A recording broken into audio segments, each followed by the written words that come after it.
Thanks to God, to the love of my family here on earth and those beyond, and to the wonders of medicine in America, I was able to fully recover and I'm now active in dance and drama, being happy at the Silver Lake Center in historic Filipino town. Ito ang buhay ko.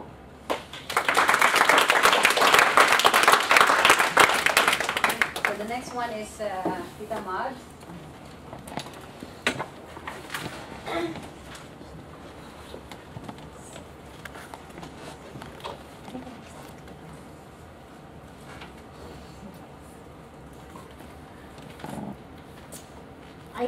I have to read my, you didn't call this a speech, huh? But I have to read to guide me accordingly.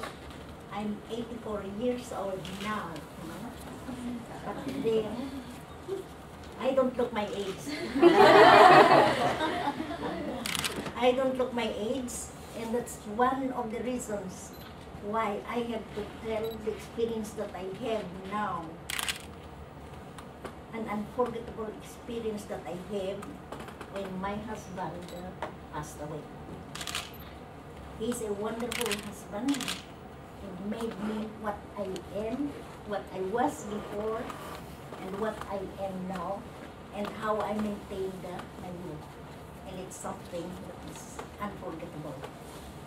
Now, I'm deeply honored by the confidence placed upon me by our program director, we fondly call Mila, to relate my most unforgettable experience in United States of America to the students of UCLA. Now, I understand this is a Tagalog class, but then I would rather speak in English. As I said, I cannot speak Tagalog. My husband is a veteran during World War II in the Philippines. The naturalization law that was signed by President Roosevelt gave us the opportunity to migrate here and become U.S. Citizens. But we have to establish our eligibility for all the benefits entitled U.S. citizens and veterans. Now, we need food, shelter, clothing the first time we came here. Now we learned of a place where homeless are given stuff. So we come early every morning to line up with the homeless, and only to meet Filipino principals, Filipino superintendents, and supervisors who are veterans too, and whom I know because when I was in the Philippines, our school, a secondary school, was what we call this pilot school of, we call it a community school. So several seminars, conventions, with regards to the implementation of the community school program is being held there.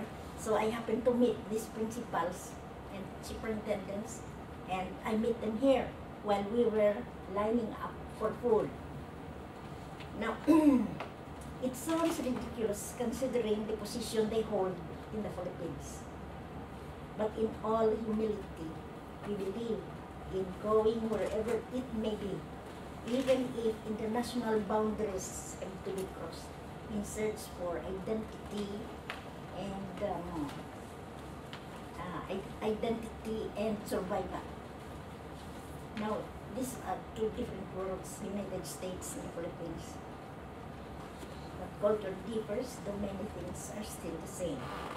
My husband was a prisoner of war, suffered atrocities, subject to mental, physical torture, who, in later years, bore the effects of incarceration, and he started to have post-traumatic stress disorder, and eventually became an Alzheimer. Now, despite the help of the Alzheimer support group, the stress of caring was beyond my capacity. Hospitalization at the VA contracted nursing home was recommended, where he was confined for 8 months till his demise. It was December 10, 2004. It was a trying experience to be with him every day from 7 o'clock in the morning to 6 o'clock in the afternoon for 8 consecutive months. I have to be there because I know that he can be given a good treatment and attention when you are around. I hope you understand what I mean. Now, my husband must have the feeling that his death is imminent. So he called me, held my hand, and said, "Mommy, sooner I have to go. I know you can make it. I have always been there for you, and now I couldn't take good care of the children and yourself. And now,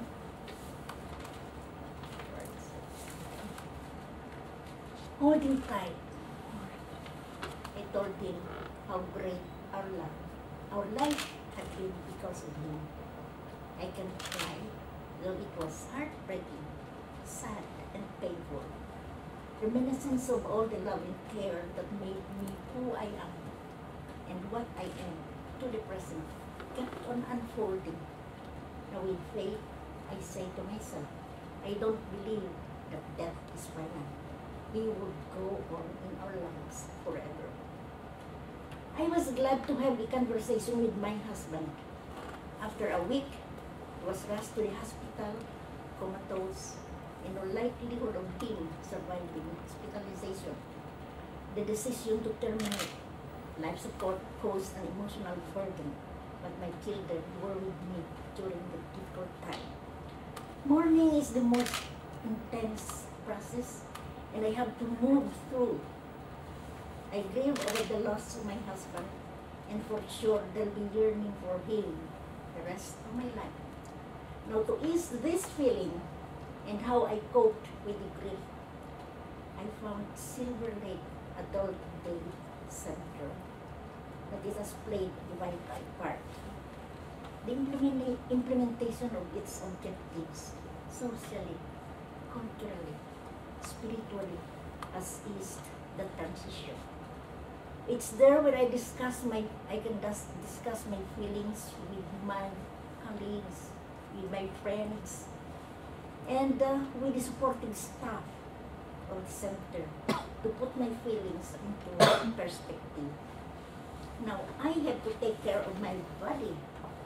So, medical checkup followed physiological effects of grief, and this is followed in the center.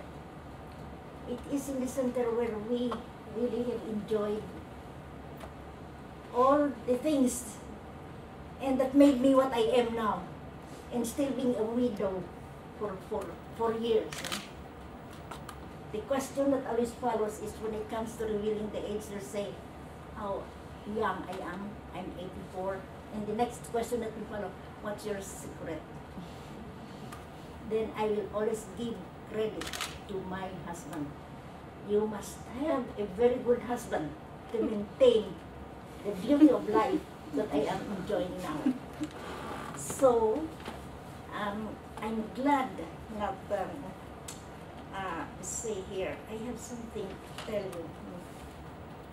It may sound self-centered, but the opportunity you have given me this afternoon is an opportunity you have given yourselves to know the practical wisdom gained being alone here at the side of the husband and coping with the eventuality to come. So, lastly, this I can count again as my most unforgettable experience. I never thought it possible to feel so good standing in front of you here to deliberate my emotional and unforgettable experience. This is another momentous moment of my life. What